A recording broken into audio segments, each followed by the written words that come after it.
नमस्कार, India news पर 22 जिले 22 खबर देख रहे हैं आप। आपके साथ मैं अभिषेक पांडे। बुलेटिन की शुरुआत करेंगे इस वक्त की तमाम अहम खबरों के साथ। आपको बता दें कि धर्मनगरी में चारों चोरों का आतंक जो है थमने का नाम नहीं ले रहा है। ज्वेलर शॉप पर चोरों ने चोरी की घटना को अंजाम दिया है और साथ ही आपको बता दें कि इसी के साथ चोरों ने कई और दुकानों को भी अपना निशाना बनाया है।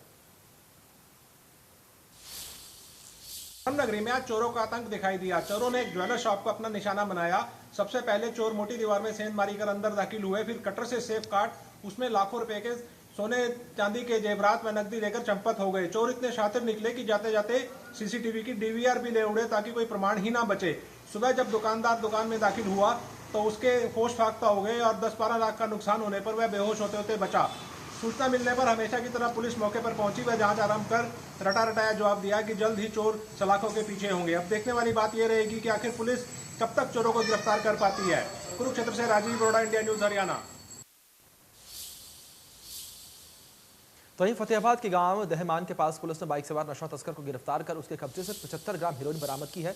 पकड़े गए आरोपी की पहचान गांव दहमन निवासी के तौर पर हुई है। पुलिस की एंटी नार्कोटिक्स टीम बेलजपुर रोड पर गश्त कर रही थी। इसी दौरान बाइक सवार को रुकवाकर उसकी तलाशी ली गई और उससे हेरोइन बरामद की गई। आरोपी से पूछताछ करके मुख्य सप्लायर का पता लगातार पुलिस लगा रही है।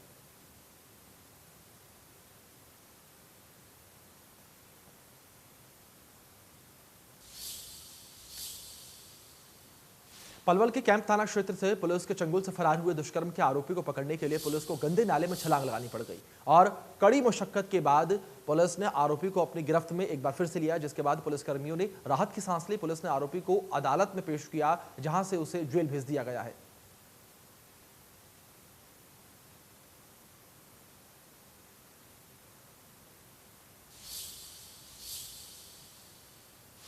तो वहीं फरीदाबाद में पाली चौकी के पास रेड क्रॉस की ओर से वाहनों को पार्किंग के लिए दी गई जमीन को लेकर विवाद शुरू हो गया है। गांव पाली के लोगों ने पार्किंग को अवैध बताते हुए पार्किंग मालिक पर जमीन कब्जाने के आरोप लगाए हैं। ग्रामीणों ने पार्किंग वाली जगह पर जाकर विरोध किया और पाली क्रशर जोन के प्रधान का कहना है कि यह जमीन उनके गांव की है। पंचायत और नगर निगम ने जमीन को लेकर हाईकोर्ट में केस भी चल रहा है। बावजूद इसके रेड क्रॉस की तरफ से पर्ची कटवाकर यहां पर रिटायर्ड ईटीओ की मदद से पार्किंग बना दी गई है, जिसका वो विरोध कर रही हैं। अवैध पार्किंग को लेकर अधिकारियों से भी मिलीभगत की बात कह रही हैं, मिल चुके हैं और ग्रामीणों का कहना है कि वन क्षेत्र होने के चलते यहां पर पेड़ों की कटाई नहीं की जा सकती है, जबकि पार्किंग मालिक की तरफ से पेड़ों को भी यहां पर काटा गया है। एक तरफ जहां सुप्रीम कोर्ट के आदेश के बाद में गांव खोरी को तोड़ दिया गया है और तमाम जो अवैध फार्म हाउस हैं अरावली क्षेत्र में उन पर अब तोड़फोड़ की तलवार लटकी है, तो वहीं दूसरी तरफ एक पूर्व अधिकारी पर अरावली क्षेत्र में गांव पाली में जो वन विभाग की और गांव पाली की ज़मीन को लेकर वहां पार्किंग अवैध रूप से बनाने को लेकर वहाँ सवाल खड़े हो रहे हैं। ये जो तमाम लोग आप देख रहे हैं ये पाली गाँव के हैं। चूँकि ये जो ज़मीन मैं आपको पहले दिखा देता हूँ कि ये जो ज़मीन है इसको समतल यहाँ किया गया है और यहाँ जो पेड़ थे चूँकि ये वन क्षेत्र की भूमि बताई जाती है और यहाँ जो तमाम पेड़ थे उनको भी यहाँ से काटने के आरोप लगे हैं और यहाँ अवैध रूप से इस पार्किंग को बनाया जा रहा है। लेकिन जो गांव के लोग हैं वो इसका विरोध कर रहे हैं। चूँकि पाली का ये मामला है और पाली क्रशर जोन के जो प्रधान हैं धर्मवीर भड़ाना वो भी यहाँ पहुँचे हैं विरोध करने के लिए। पहले आपसे भड़ाना साहब बात कर लेते हैं, क्या मसला है? आप इसे अवैध पार्किंग बता रहे हैं, क्यों बता रहे हैं? सर यह ज़मीन हमारे गांव की है। इस ज़मीन पर करीब 20 साल से, क्योंकि सरकार ने अधिग्रहण कर ली, नगर निगम ने मुआवजा गांव को दिया नहीं है। पाली गांव का नगर निगम का इस पर केस चल रहा है हाई कोर्ट में। दूसरा, इस ज़मीन पर आकर के पूर्व का एक अधिकारी ईटीओ खुशहाल मलिक जी ने रेड क्रॉस में 1 लाख रुपए की पर्ची कटा करके यहाँ पर अवैध कब्जा किया है। ये अवैध कब्जे की जो आप बात कर रहे हैं, आखिर पार्किंग की ज़रूरत क्या है? यहाँ क्यों पार्किंग बनाई जा रही है? चूँकि यहाँ तो खुला हुआ एरिया है। यहाँ पार्किंग की कोई ज़रूरत नहीं है जी। ऐसा वो पूर्व में यहाँ पर अफसर रहा था, उसने बहुत ज़्यादा यहाँ पर भ्रष्टाचार का बोलबाला था। वो यही चाहता है कि मैं यहाँ पर आरटीओ से उनसे मिल करके और यहाँ पर सारी अपनी सेटिंग करके गाड़ियों को बंद कराऊं और उनसे आपने देखा बाहर बोर्ड लगा हुआ था पर्ची के नाम पर, हर टायर के नाम पर पैसा लेना, वो उसका यहाँ काम है।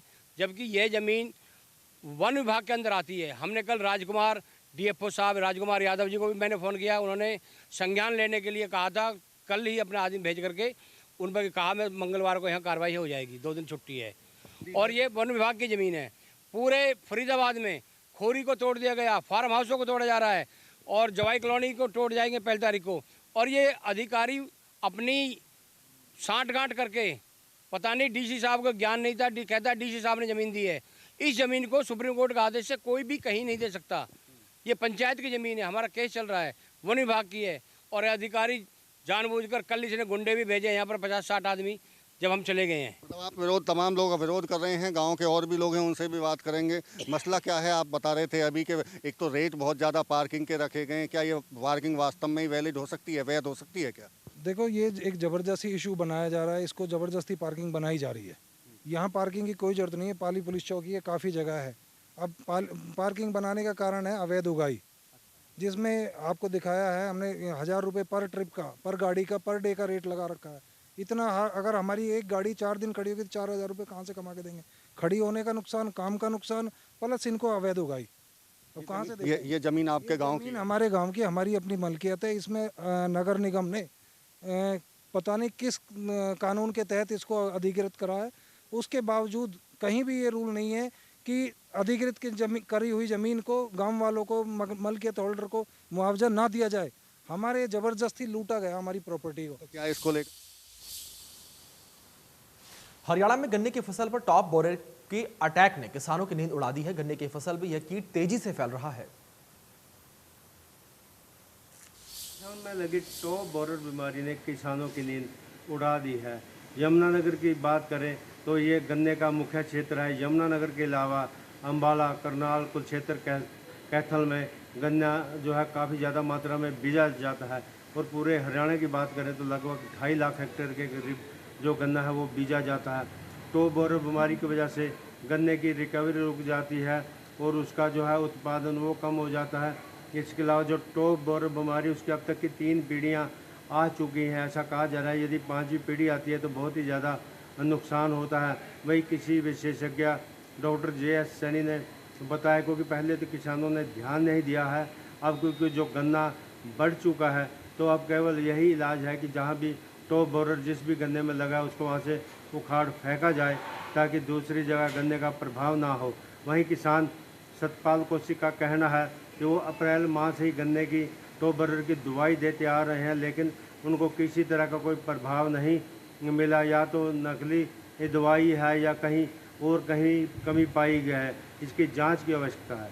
यमुनानगर से देवीदास शारदा, इंडिया न्यूज़ हरियाणा। चरखी दादरी के रुपाणा बॉक्सिंग क्लब में जिला स्तरीय बॉक्सिंग चैंपियनशिप का आयोजन किया गया। चरखी दादरी स्थित रुपाणा बॉक्सिंग क्लब में जिला स्तरीय बॉक्सिंग चैंपियनशिप का आयोजन किया गया। इस मौके पर 200 से ज़्यादा बॉक्सर्स ने शिरकत की। इस कार्यक्रम में बतौर मुख्य अतिथि अर्जुन अवार्डी राजकुमार व बॉक्सर राम रत्न ने शिरकत की। उन्होंने खिलाड़ियों की हौसला अफजाई करते हुए कहा कि खेलों से न केवल प्रेम व सौहार्द का वातावरण पैदा होता है बल्कि मेलजोल की भावना भी पैदा होती है। इस मौके पर जिला स्तरीय टीम का चयन किया गया, जो कि 3 से 7 सितंबर को भिवानी में आयोजित की जाने वाली राज्य स्तरीय चैंपियनशिप में शिरकत करेगी। चरखी दादरी से सहयोगी अनिल लहरी, वीडियो जर्नलिस्ट सुमित अवस्थी के साथ रवि जांगड़ा, इंडिया न्यूज़ हरियाणा। सिरसा में सड़क हादसे में एक संगीत कलाकार की मौत हो गई और 5 लोग घायल हो गए। मृतका की पहचान सपना के रूप में हुई है और मृतका के परिजन और अन्य लोग सुबह नागरिक अस्पताल में एकत्रित हुए। मामले के अनुसार सपना सिरसा में संगीत क्षेत्र में काम कर रही थी। बीती देर रात कलाकार मंडली फतेहाबाद से सिरसा की तरफ आ रहे थे और अचानक रास्ते में गाड़ी के आगे गाय आ गई और उसे बचाने के चक्कर में गाड़ी डिवाइडर से जाकर टकरा गई, जिसमें सभी लोग गंभीर रूप से घायल हो गए और कलाकार सपना की मृत्यु हो गई।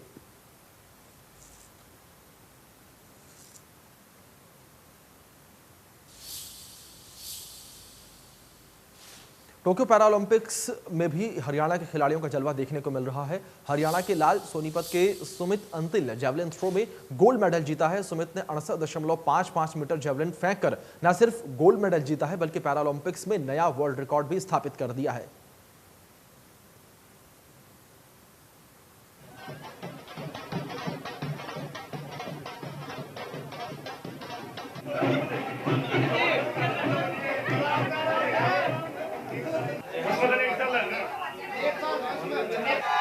तस्वीरें आप देख सकते हैं किस तरीके से सुमित के घर पर खुशी और उनके क्षेत्र में, उनके गांव में किस तरीके से खुशी मनाई जा रही है। पूरे गांव में कहीं ना कहीं खुशी का माहौल है। जिस तरीके से सुमित ने झंडा गाड़ दिया है, लठ गाड़ दिया है टोक्यो पैरा ओलंपिक्स में। ये तस्वीरें आप देख सकते हैं किस तरीके से परिवार में खुशी का माहौल है, आसपास के क्षेत्र के लोगों में खुशी का माहौल है। जिस तरीके से उनके बेटे ने, उनके भाई ने, उनके पुत्रों ने गोल्ड मेडल जो है वो भारत की झोली में, हरियाणा की झोली में लाकर डाला है। और साथ ही आपको बता दें कि सुमित ने न केवल गोल्ड मेडल जीता है बल्कि उनका जो प्रदर्शन था वो इतना बेहतरीन था कि उन्होंने वर्ल्ड रिकॉर्ड भी स्थापित किया है टोक्यो पैरालंपिक्स 2020 में। बड़ी जानकारी है ये, तस्वीरें भी आपके सामने हैं।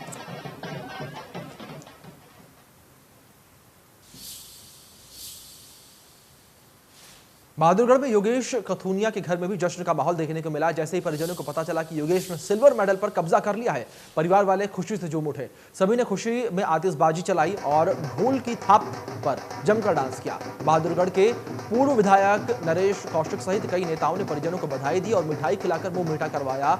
योगेश कथुनिया बहादुरगढ़ के रहने वाले हैं और साल 2006 में योगेश को पैरालाइसिस हुआ था और 2016 में योगेश ने डिस्क थ्रो खेलना शुरू किया। योगेश के दादा हुकुमचंद सेना में सूबेदार और पिता सेना में कैप्टन बनकर देश की सेवा कर चुके हैं।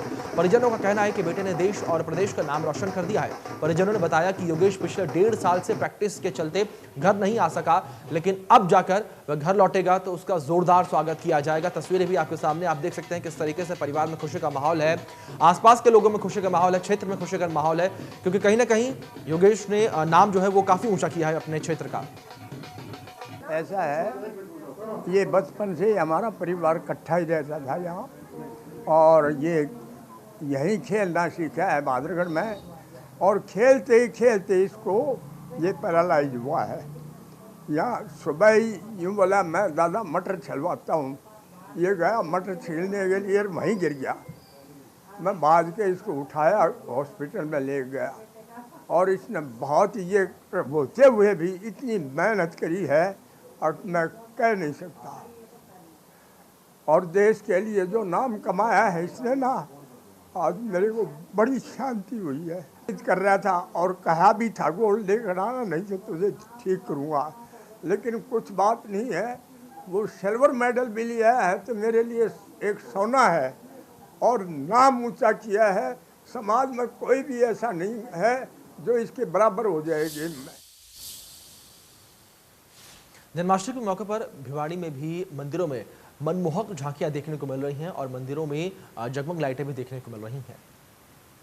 छोटी काशी के नाम से मशहूर मंदिरों के शहर भिवानी में जन्माष्टमी का त्यौहार श्रद्धा व हर्षोल्लास के साथ मनाया गया। इस मौके पर विभिन्न मंदिरों में न केवल श्रद्धालुओं की भीड़ उमड़ती देखी गई, बल्कि साथ ही साथ भावातिरेक होकर श्रद्धालु कृष्ण भक्ति में लीन दिखाई दिए। इस मौके पर विभिन्न झांकियां भी प्रदर्शित की गई। कई मंदिरों में तो झांकियों के मनमोहक कार्यक्रम भी आयोजित किए गए। हालांकि इस मौके पर पुलिस प्रशासन भी चुस्त दुरुस्त दिखाई दिया। दूसरी तरफ रेलवे पुलिस के द्वारा भी विशेष मुहिम चलाई गई। ट्रेन में सवार अधिकांश यात्रियों की न केवल तलाशी ली गई, बल्कि सघन जांच अभियान भी चलाया गया ताकि कहीं कोई शांति भंग ना कर दे। वीडियो जर्नलिस्ट सुमित अवस्थी के साथ रवि जांगड़ा, इंडिया न्यूज़, हरियाणा। ऐसी लागी लगन, कृष्ण के प्यार में मीरा हो गई मगन। जी हाँ, हम आज आपको ऐसी ही मीरा से मिलवाने जा रहे हैं जिन्हें कान्हा के प्यार में मग्न देखा जाता है। मीरा की सुबह और शाम सिर्फ कान्हा के नाम से ही शुरू होती है। ऐसा एक नाम है मीनाक्षी है, जिनका नाम काफ़ी समय से मीरा के नाम से सोशल मीडिया पर फेमस हो रहा है और लोग आज इन्हें इनके नाम से न बुलाकर मीरा के नाम से बुलाने लगे हैं। गुरुग्राम के रहने वाली मीनाक्षी काफ़ी समय से छोटे कान्हा नंद गोपाल का पालन पोषण कर रही हैं और आज उनके कान्हा नंद गोपाल 4 साल के हो गए हैं, जिन्हें वह अपने दोनों बच्चों के साथ साथ उनका रखरखाव खान पान कर रही हैं। उनका कहना है कि ना ही वह उनसे दूर हो पाती हैं, ना ही वो उनसे दूर रह सकते हैं। आपसे एक डोर जो है वो बंद रही है और अब आपको बता दें कि जितनी बची जिंदगी है सिर्फ कृष्ण गोपाल के नाम ही जीनी है।